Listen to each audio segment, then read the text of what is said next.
पिछले 10 साल में देश की राजनीति में जो बदलाव हुए हैं उसका क्रेडिट दो नेताओं को जाता है। एक प्रधानमंत्री नरेंद्र मोदी और दूसरे अमित शाह।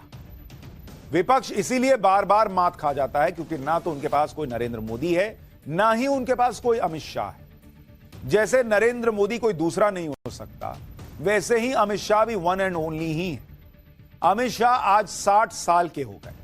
आज उनका बर्थडे है, तो उनके शाह से चाणक्य बनने का अनसुना चैप्टर पाठशाला में खोल रहा हूं, क्योंकि अमित शाह की यह अनसुनी कहानी बहुत दिलचस्प है।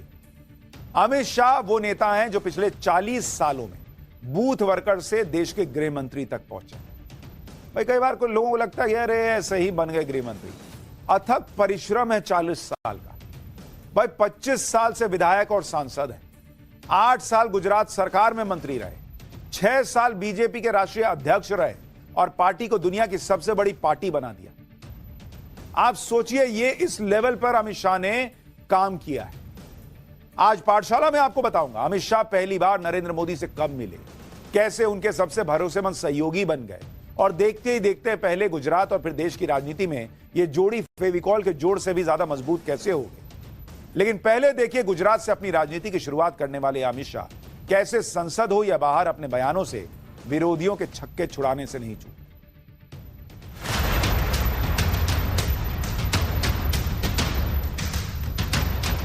ना अभी नहीं कह सकते, बैठ जाओ। नियम आपको मालूम होना चाहिए, नियम पढ़ लीजिए, अभी नहीं कर सकते।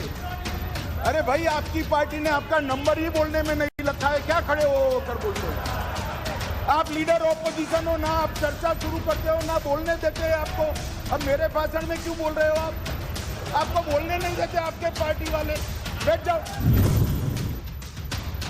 इसलिए एग्रेसिव हूँ कि जम्मू एंड कश्मीर के पीएको को आप भारत का हिस्सा नहीं मानते हो क्या? एग्रेसिव ना हो, जान दे देंगे इसके लिए। क्या बात कर रहे हो आप? एग्रेसिव होने की क्या बात कर रहे हो?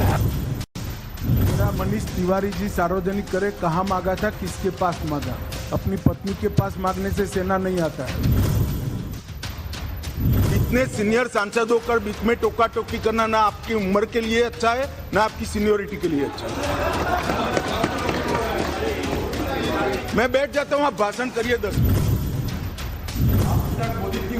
क्रोधित नहीं होता हूँ भैया, समझाता हूँ। कई बार समझाना पड़ता है बड़ों को भी। आप तो जज रहे साहब, ऊपर वाले से तो डरिए, फारूक साहब से इतना मत डरिए। अब सुनो भाई, मैंने ध्यान से आपको सुना है, सुनिए जरा। नो डोंट प्लीज, इस तरह से नहीं चलेगा, ये सदन है। नहीं, मैं कभी किसी को नहीं डांटता हूं। मेरी आवाज जरा ऊंचा है, मेरी मैन्युफैक्चरिंग डिफेक्ट है। मैं कभी किसी को ना, मैं गुस्से होता हूं। कभी कश्मीर का सवाल आता है तो हो जाता हूं, बाकी गुस्से नहीं होता। अमित शाह का भी रौला है और अमित शाह का अपना जलवा भी है। बोलते हैं तो कभी कभी एकदम फायरी स्पीच दे देते हैं, कभी कभी थोड़ा हंसते हंसते सुना देते हैं। लेकिन ऐसे नेता कम ही दिखते हैं जो विरोधियों को पूरे तर्क के साथ, वो भी बिना कोई नोट पढ़े, जबरदस्त जवाब दें। संसद में अक्सर अमित शाह को ऐसा ही करते देखा गया। लेकिन बात सिर्फ ये नहीं है अमित शाह का काम करने का तरीका हो या फिर उनकी मेहनत हो, टिपिकल नेताओं से भी बिल्कुल अलग। राजनीति उनके लिए सिर्फ एक करियर नहीं है, बल्कि वो राजनीति को जीते और इसी वजह से वो इतने सफल भी है। लेकिन ये सफलता कोई एक दिन में, एक साल में नहीं आई।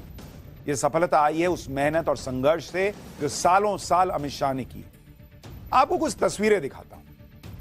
ये 1987 की तस्वीर आपको दिखा रहा हूं, जब अमित शाह भारतीय जनता युवा मोर्चा से जुड़े ही थे और वहां से अपना राजनीतिक सफर शुरू किया था। फिर ये तस्वीर देखिए 1989 वाली जो आपको दिखा रहा था।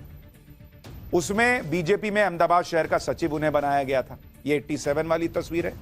फिर 89 वाली डालिए, ये देखिए, तब वो शुरू में अहमदाबाद शहर के सचिव बने थे। 1995 में जब गुजरात में पहली बार बीजेपी की पूर्ण बहुमत की सरकार बनी तो अमित शाह को गुजरात स्टेट फाइनेंस कॉर्पोरेशन का चेयरमैन बनाया गया था। ये तब की तस्वीर। फिर 1997 की तस्वीर देखिए, जब अमित शाह को भारतीय जनता युवा मोर्चा का राष्ट्रीय कोषाध्यक्ष बनाया गया। 1997 में ही अमित शाह ने पहली बार गुजरात की सरखेज विधानसभा सीट से चुनाव लड़ा और फिर लगातार 5 बार विधायक बने। साल 1998 में सिर्फ 34 साल की उम्र में उन्हें गुजरात बीजेपी का सचिव बना दिया गया था। इसके अगले ही साल यानी साल 1999 में अमित शाह गुजरात बीजेपी के उपाध्यक्ष चुन लिए गए। साल 2000 आते आते Amit Shah Ahmedabad district cooperative bank के सबसे युवा चेयरमैन नियुक्त कर दिए गए। 2001 में अमित शाह को बीजेपी की कोऑपरेटिव विंग का नेशनल कोऑर्डिनेटर बनाया गया। साल 2002 में अमित शाह पहली बार गुजरात सरकार में मंत्री बने और उन्हें गुजरात के गृह मंत्री की अहम जिम्मेदारी मिली। ये कुछ ऐसी तस्वीरें हैं जो आप में से बहुत सारे लोगों ने नहीं देखी हों, और ये कुछ ऐसे फैक्ट्स हैं जो आपको नहीं पता हों। लोगों को लगता है अरे बस ऐसे ही बन गए नेता। मोदी जी आए, उन्होंने कहा ए अमित शाह जी आप जो हैं वो एक काम कीजिए, गृह मंत्री बन जाइए। आप सोचिए कि संगठन में काम करते हुए और एक के बाद एक सीढ़ियां चढ़ते हुए अमित शाह आज इस मकाम पर पहुंचे। पुरानी तस्वीरें देखिए बॉस, ये 1991 की तस्वीर है जब लाल कृष्ण आडवाणी गांधीनगर लोकसभा सीट से नॉमिनेशन के लिए पहुंचे। नरेंद्र मोदी लाल कृष्ण आडवाणी के बगल में बैठे हैं और पीछे जो व्यक्ति खड़े हैं आप देखिए वो अमित शाह हैं, लाइन में खड़े दिखाई दे रहे हैं। बीजेपी में इस लेवल पे मेहनत करते करते आज अमित शाह यहां पहुंचे हैं। उनके पास कोई सरनेम नहीं है कि सरनेम के बदौलत कुछ भी हुआ तो भाई आगे तो बढ़ना ही है। उन्होंने काम से अपने आप को बनाया। उस वक्त अमित शाह बीजेपी के युवा कार्यकर्ता थे और आज अमित शाह इसी गांधीनगर सीट से लगातार दूसरी बार सांसद बनकर देश के गृह मंत्री। 1990 के दौर में जब लाल कृष्ण आडवाणी गुजरात से चुनाव लड़ा करते थे तो उनके चुनाव की पूरी जिम्मेदारी नरेंद्र मोदी उठाते थे और नरेंद्र मोदी के साथ तब हर कदम पर अमित शाह होते थे। यह साथ आज तक बना हुआ है। लेकिन नरेंद्र मोदी से पहली बार अमित शाह कब मिले यह बहुत लोगों को पता नहीं होगा। आज से करीब 42 साल पहले यानी साल 1982 में अमित शाह पहली बार नरेंद्र मोदी से मिले थे, जिसके बारे में अमित शाह ने खुद एक इंटरव्यू में बताया था कि नरेंद्र मोदी से पहली मुलाकात के वक्त उनकी उम्र सिर्फ 16 या 17 साल की थी। अहमदाबाद के नारनपुरा में संघ की शाखा में यह मुलाकात हुई थी। उस वक्त नरेंद्र मोदी 30 साल के थे और गुजरात के 3 जिलों में आरएसएस के जिला प्रभारी थे, जिसमें अहमदाबाद भी शामिल। 42 साल पहले जब अमित शाह पहली बार नरेंद्र मोदी से मिले तब किसी ने सोचा भी नहीं होगा कि यह जोड़ी आगे चलकर इतिहास रचेगी। बताया जाता है कि उस वक्त आरएसएस में प्रचारक का काम संभाल रहे नरेंद्र मोदी को जब बीजेपी में जाने के लिए कहा गया तो इस बारे में उन्होंने सबसे पहले अमित शाह को बताया था और उनसे ही मशवरा लिया था कि बताइए क्या करना चाहिए। सोचिए तब से इनकी बॉन्डिंग। आज अमित शाह के जन्मदिन पर प्रधानमंत्री नरेंद्र मोदी ने पार्टी के लिए उनके योगदान की तारीफ की। पीएम मोदी ने ट्वीट किया कि अमित शाह जी को उनके जन्मदिन पर हार्दिक शुभकामनाएं। वे एक मेहनती नेता हैं जिन्होंने अपना जीवन भाजपा को मजबूत करने में समर्पित कर दिया। उन्होंने एक असाधारण प्रशासक के रूप में अपनी पहचान बनाई है और विकसित भारत के सपने को साकार करने के लिए कई प्रयास कर रहे हैं। मैं उनकी लंबी उम्र और स्वस्थ जीवन की कामना करता हूं। आज नरेंद्र मोदी और अमित शाह की जोड़ी ने अपनी रणनीति से जिस तरह इंडी गठबंधन के पसीने छुड़ा रखे वो तो सब जानते हैं, लेकिन कई लोग ऐसे होंगे जो नहीं जानते कि ये जोड़ी 37 साल से सियासी कमाल कर रही है। आपको 1987 के चुनाव की एक बात बताता हूं। उसी साल 1987 में नरेंद्र मोदी को गुजरात बीजेपी का महासचिव बनाया गया था और उनकी नियुक्ति के बाद ही अहमदाबाद में नगर निगम चुनाव का ऐलान हुआ। इसी साल अमित शाह भारतीय जनता युवा मोर्चा से जुड़े। अहमदाबाद नगर निगम चुनाव की तैयारियों के सिलसिले में नरेंद्र मोदी और अमित शाह की जोड़ी बन गई। यह चुनाव एक तरह से नरेंद्र मोदी के गुजरात और पार्टी में अपनी नई पहचान बनाने का बड़ा मौका था। इसलिए नरेंद्र मोदी चुनावों में बीजेपी की जीत तय करने के लिए जी तोड़ मेहनत कर रहे थे। इस मेहनत में अमित शाह उनके साथी और सारथी बनकर उभरे। अहमदाबाद नगर निगम चुनावों में मोदी और शाह की जोड़ी ने एक एक वार्ड के चुनाव की तैयारियों का जिम्मा अपने कंधों पर उठा लिया। अमित शाह और नरेंद्र मोदी स्कूटर पर भर शहर का दौरा करते थे। अमित शाह स्कूटर चलाते थे जबकि नरेंद्र मोदी स्कूटर पर पीछे बैठे होते थे। दोनों नेता अहमदाबाद की हर गली में जाकर खुद देखते थे कि हर गली और चौक चौराहे पर बीजेपी नेता और कैंडिडेट के पोस्टर चिपके हैं या नहीं। अगर पोस्टर नहीं मिलते थे तो पोस्टर भी खुद चिपकाते थे। आप सोचिए किस लेवल पर, नीचे लेवल पर काम करते करते ये लोग ऊपर पहुंचे। इस जोड़ी की मेहनत रंग भी लाई और बीजेपी ने अहमदाबाद नगर निगम चुनाव में बड़ी जीत दर्ज करते हुए इतिहास रच दिया। तब से ये लोग सियासी कमाल कर रहे हैं। बीजेपी की यह जीत गुजरात में कांग्रेस को सत्ता से उखाड़ फेंकने का काउंटडाउन साबित हुई और कुछ सालों बाद 1990 में बीजेपी ने गुजरात विधानसभा चुनाव में कांग्रेस को हरा दिया। अहमदाबाद नगर निगम चुनाव में शानदार जीत के बाद अमित शाह ने नरेंद्र मोदी की तारीफ करते हुए एक आर्टिकल लिखा था कि चुनाव का प्रभार मिलने के बाद नरेंद्र भाई ने ऊंचे टारगेट रखना और सटीक योजना बनाना सिखाया। कई मायनों में उन्होंने चुनाव और चुनाव प्रचार पर नए सिरे से विचार करने और नए तरीके से रणनीति बनाने में मदद की। नरेंद्र भाई की रणनीति का मूल आधार सरल था, चुनाव के लिए पार्टी और संघ के नेटवर्क की ताकत और क्षमताओं को जुटाना और इसे इस्तेमाल करना। इसका परिणाम आश्चर्यजनक था। बीजेपी ने नगर निगम की ज्यादातर सीटों के साथ साथ मेयर पद पर भी जीत हासिल कर ली। आप सोचिए, ये जो कई लोग कह रहे हैं अरे नरेंद्र मोदी ने 400 का टारगेट रखा था, ये ऊंचे टारगेट रखना, उसके लिए पूरी मेहनत कर रहा। गुजरात में रिकॉर्ड जीत हासिल करो, मध्य प्रदेश में फिर से करके दिखाओ, छत्तीसगढ़ में करो। ये जो नरेंद्र मोदी बार बार अपने कार्यकर्ताओं को चार्ज करते हैं, ये आज से नहीं बॉस, अमित शाह तब बता रहे कि तब से कर रहे थे नगर निगम के चुनाव से। ये टारगेट ऊंचा रखोगे तब ना ऊपर जाओगे। और भी अमित शाह 37 साल पहले नरेंद्र मोदी से मिले, जीत के इस मंत्र को आज भी फॉलो कर रहे हैं। अमित शाह का कहना है कि पार्टी की ताकत बड़े नेता नहीं, बूथ अध्यक्ष होता है। सुनिए अमित शाह को। पार्टी इसकी मूल इकाई ही हमारा कार्यकर्ता होता है। भारतीय जनता पार्टी की सबसे बड़ी ताकत नेता नहीं होते हैं। भारतीय जनता पार्टी की सबसे बड़ी ताकत मेरा बूथ का मालिक, मेरा बूथ का अध्यक्ष होता है। जब बूथ के कार्यकर्ता भारत माता की जय के जयकारे के साथ चुनाव के मैदान में उतरते हैं, अच्छों को मैदान छोड़ते हुए मैंने देखा है भाइयों।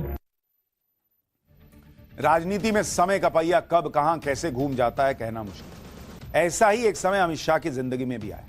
भाई बहुत लोगों को लग रहा है मेहनत किए आगे बढ़े, जीवन में कुछ कष्ट ही नहीं सहे। ऐसा नहीं है। साल 2010 का वक्त था। गुजरात में हुए शोराबुद्दीन शेख के एनकाउंटर केस की जांच में सीबीआई ने अमित शाह को आरोपी बना दिया। उस वक्त केंद्र में कांग्रेस की सरकार थी और पी चिदम्बरम गृह मंत्री हुआ करते थे। 25 जुलाई को सीबीआई ने अमित शाह को गिरफ्तार किया। 3 महीने वो जेल में रहे। उन्होंने कानूनी लड़ाई लड़ी और फिर अक्टूबर 2010 में उन्हें जमानत मिल गई। लेकिन इसके बावजूद उन्हें अक्टूबर 2010 से सितंबर 2012 तक गुजरात की सीमा से दूर रहने के लिए कहा गया। सबको पता था कि कांग्रेस उस वक्त अमित शाह को टारगेट कर रही है, लेकिन उन्होंने कभी यह नहीं कहा कि कांग्रेस एजेंसियों का दुरुपयोग हो रहा है, कर रही है। साल 2015 में सीबीआई की विशेष अदालत ने अमित शाह को सभी आरोपों से बरी कर दिया और कहा कि केस राजनीति से प्रेरित था। एक बार सुनिए इस केस में जमानत मिलने के बाद अमित शाह ने क्या कहा था। अंततोगत्वा सत्य का ही विजय होता है और मेरे खिलाफ जो चार्जेस लगाए थे सीबीआई ने, मैंने पहले दिन से कहा था झूठे हैं, न्याय की अदालत में टिक नहीं सकते। और आगे भी जब एक केस चलेगा तब ये सिद्ध हो जाएगा कि बिल्कुल राजकीय द्वेष से प्रेरित मुझ पर एक केस दायर किया गया था और न्याय की अदालत में भी ये सिद्ध हो जाएगा कि राजकीय द्वेष से प्रेरित एक केस था। कहीं पर भी केस चले, केस में कोई दम नहीं है, केस को खारिज होना है, इसलिए मैंने ही कहा था कि बाहर की अदालत में चला जाए। अमित शाह 2 महापुरुषों को बहुत मानते हैं। एक है चाणक्य और दूसरे हैं वीर सावरकर। दोनों महापुरुषों की तस्वीरें अमित शाह के बंगले में दीवार पर टंगी हुई रहती है। ब्रिटिश इतिहासकार और लेखक पैट्रिक फ्रेंच ने 2016 में अमित शाह का इंटरव्यू लिया था, तो चाणक्य और सावरकर पर सवाल पूछा। इस पर अमित शाह ने कहा था कि वो सावरकर को फॉलो करते हैं क्योंकि वो हिंदुत्व के कट्टर अनुयायी हैं, और चाणक्य को इसलिए मानते हैं क्योंकि चाणक्य के दिए गए ज्ञान में शासन प्रशासन चलाने के सारे मंत्र हैं। इसी इंटरव्यू में अमित शाह ने अपने फैमिली बैकग्राउंड के बारे में डिटेल में बताया था कि उनके परदादा मानसा रजवाड़े के नगर सेठ। मानसा अहमदाबाद के पास एक छोटी रियासत थी। अमित शाह के परदादा इस रियासत के राजाओं को व्यापार के मामले में सलाह देते थे। इसके बाद की पीढ़ियों में अमित शाह के पिताजी मुंबई आकर रहने लगे और मुंबई में ही अमित शाह का जन्म हुआ। लेकिन अमित शाह के दादाजी चाहते थे कि वो मानसा में आकर पले बढ़े, इसलिए अमित शाह मानसा आ गए और 16 साल की उम्र तक मानसा में ही रहे। फिर शुरुआती पढ़ाई लिखाई की वहीं पर। इसके बाद इनका परिवार अहमदाबाद आ गया।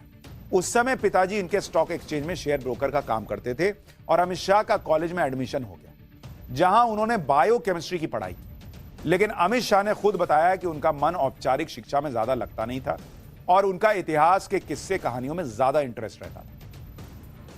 अमित शाह की फैमिली बैकग्राउंड के बारे में तो आपने जान लिया। अब उनके बचपन की कुछ तस्वीरें भी देखिए। ये हैं अमित शाह। आपने अमित शाह की आज की तस्वीर तो देखी है, लेकिन ये बचपन की अमित शाह की तस्वीर है जो आज देश के गृह मंत्री बन गए।